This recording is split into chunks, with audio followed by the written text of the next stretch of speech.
Les plaintes forment une prison sans mur pour quiconque.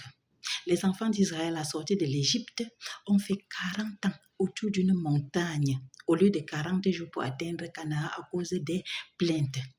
Voici Job chapitre 2, à partir du 11 à 13. Job a bien béni Dieu.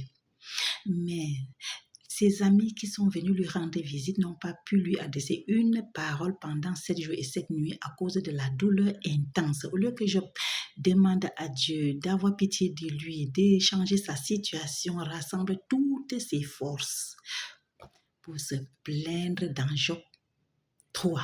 Oh, maudit soit le jour que je suis né. Oh, maudit soit celui qui n'a pas empêché la conception. Lisez tout le chapitre 3.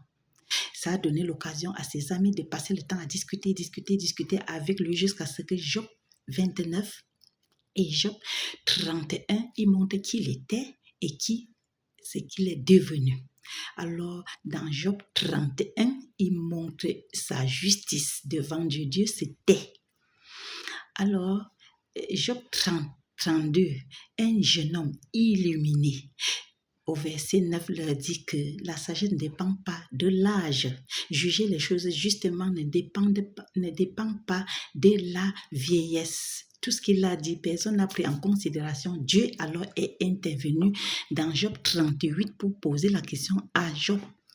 Qui est celui qui obscurcit mes desseins par des discours sans intelligence? Sa situation était un dessein de Dieu. Dieu ne pouvait pas l'abandonner. Aucun médecin, aucun charlatan ne pouvait aider Job dans sa situation. Voici la première question que Dieu lui pose. Beaucoup de questions.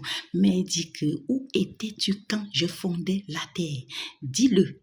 Si tu as de l'intelligence, qui peut répondre à cette question? Même les plus grands chercheurs, un président de la République, n'importe qui, des ingénieurs, personne ne peut répondre à cette question. Mais Dieu aussi a posé beaucoup de questions que tu peux lire, ça te donnera instruction.